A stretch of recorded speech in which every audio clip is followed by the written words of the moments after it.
بسم اللہ الرحمن الرحیم۔ محتشم ناظرین و سامعین، السلام علیکم ورحمۃ اللہ وبرکاتہ۔ ناظرین کرام، ایوری ویک آپ ہمارے چینل پر تفسیر القرآن سنتے ہیں۔ اللہ تعالیٰ کے فضل و کرم سے ہم نے سورہ بقرہ کی 186 آیات پر بات کر لی تھی، اور آج کے اس ایپیسوڈ میں ہم سورہ بقرہ کی صرف ایک آیت 187 آیت پر بات کریں گے۔ اور آپ کو معلوم ہے کہ ہمارا رمضان کریم کے بارے میں موضوع جاری تھا، تو ناظرین کرام، جو آج کا ہمارا موضوع ہے، اس موضوع کو ہم ایڈلٹ ٹاپک کہیں، ایڈلٹ کنورسیشن کہیں تو غلط نہیں ہوگا۔ تو اسی لیے آپ سے ایک چھوٹی سی ریکویسٹ ہے کہ اگر آپ اپنے بچوں کے ساتھ بیٹھے ہیں تو برائے مہربانی ان سے کچھ دیر کے لیے الگ ہو جائیے۔ ناظرین اکرام، تو بنا ٹائم ویسٹ کیے اپنے آج کے اس منفرد سے موضوع کو شروع کرتے ہیں۔ ناظرین اکرام، بات کی جائے سورہ بقرہ کی آیت نمبر 187 کی تفسیر پر، اس کی ایکسپلینیشن پر، تو اس کا موضوع کچھ اس طرح سے ہے کہ جس طرح آپ جانتے ہیں کہ اسلام کے سٹارٹنگ ڈیز میں،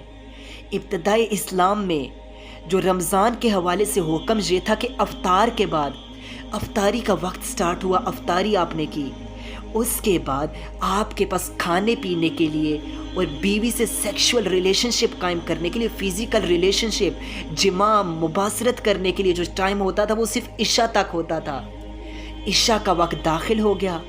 اس کے بعد آپ کچھ کھا پی نہیں سکتے تھے، نہ آپ بیوی سے مباشرت کر سکتے تھے، سیکشول ریلیشن شپ قائم کر سکتے تھے۔ اس کے علاوہ اگر آپ عشاء سے پہلے ہی سو گئے تو سونے کی صورت میں بھی یہی لا، یہی قانون تھا کہ آپ نہ سونے کے بعد آپ کھا پی کچھ سکتے تھے، نہ آپ بیوی سے سیکشول ریلیشن شپ قائم کر سکتے تھے۔ اگرچہ یہ قانون بہت سخت تھا، یہ جو حکم تھا یہ سخت تھا، کیونکہ آپ ذرا امیجن کر سکتے ہیں کہ ایک صحابی دن کو کام کاج مشقت کر کے، انہوں نے روزہ بھی رکھا، کام کاج کی مشقت کی، جس وقت واپس آئے، افطاری کا وقت تھا، بیوی سے افطاری کھانا تیار کرنے کو کہا۔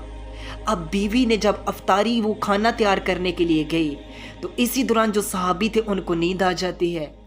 اسی دوران آپ کی آنکھ لگ گئی۔ اب سونے کے بعد وہ کھانا کھا نہیں سکتے تھے، اگلا روزہ سٹارٹ، تو اسی دوران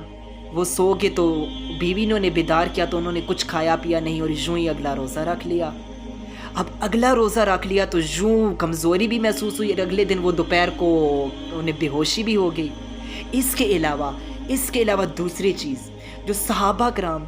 بہت سے صحابہ کرام ایسے تھے جو آپ کو معلوم ہے کہ عشاء کے وقت تک قانون تھا کہ آپ بیوی سے عشاء سے پہلے تک سیکشول ریلیشن شپ قائم کر سکتے تھے، اس کے بعد نہیں۔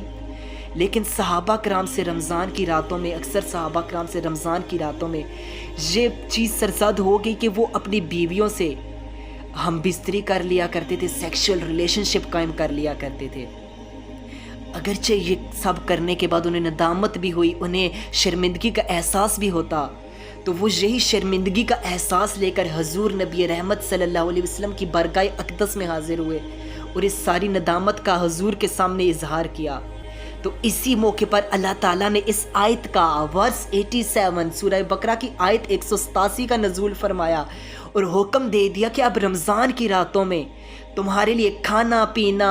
اپنی بیویوں سے سیکشول ریلیشن شپ قائم کرنا جائز قرار دے دیا گیا۔ اللہ اکبر، یہ اللہ تعالیٰ کا اس امت کے لیے انعام ہے کہ ہم افطار سے لے کر اگلے روزے کی سحری کا وقت ہونے تک کھا پی بھی سکتے ہیں، بیویوں سے سیکشول ریلیشن شپ، فزیکل ریلیشن شپ بھی قائم کر سکتے ہیں۔ صحابہ کو فرمایا گیا کہ اگرچہ تمہاری پرانی خطاؤں کو جو تم کر چکے ہو، جو تمہاری غلطی سرزد ہو چکی ہے، اس کو معاف کر دیا گیا ہے، اب تم اپنی بیویوں سے سیکشول ریلیشن شپ بھی قائم کرو۔ یہاں سے غلطی سے مراد جو خطا سرزد ہو گئی ہے وہ بیوی سے سیکشول ریلیشن شپ قائم کرنا، اس کے علاوہ کوئی غلطی نہیں۔ تو ناظرین اکرام، اس آیت میں یہ حکم دے دیا گیا کہ اب پوری رات آپ کے لیے الاؤ ہے۔ ناظرین اکرام، اس سے ہمیں ایک اور مسئلہ بھی معلوم ہو گیا